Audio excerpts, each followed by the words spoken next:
زارا ایک 10 سال کی ننھی سی بچی تھی جو آسمانی نیلے رنگ کا حجاب پہنتی تھی۔ اسے اپنے دوستوں کے ساتھ باہر کھیلنا بہت پسند تھا۔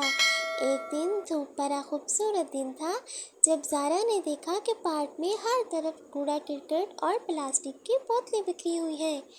یہ دیکھ کر اسے بہت افسوس ہوا کہ ہری بھری گھاس اور رنگ برنگے پھول گندگی میں چھپ گئے تھے۔ زارا نے فیصلہ کیا کہ وہ کچھ کرے گی۔ اس نے اپنے دوستوں کو جمع کیا اور سب نے مل کر کوڑا اٹھانا شروع کر دیا۔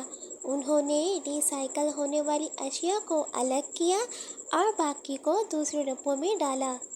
صفائی کرتے ہوئے زارا نے اپنے دوستوں کو صفائی کی اہمیت کے بارے میں بتایا۔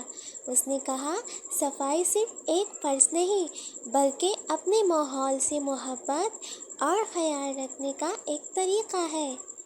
کچھ دیر بعد پارک چمکنے لگا، پھول اور زیادہ کھل کر مسکرانے لگے اور پرندے خوشی سے چہچہا رہے تھے۔ زارا اور اس کے دوستوں کو اپنے کام پر فخر محسوس ہوا۔ اس دن کے بعد زارا نے ہمیشہ اپنے ارد گرد صفائی رکھنے کی عادت بنا لی۔ اس نے دوستوں کو بھی متاثر کیا اور جلد ہی ان کی پوری کمیونٹی ایک خوبصورت اور صاف جگہ میں تبدیل ہو گئی۔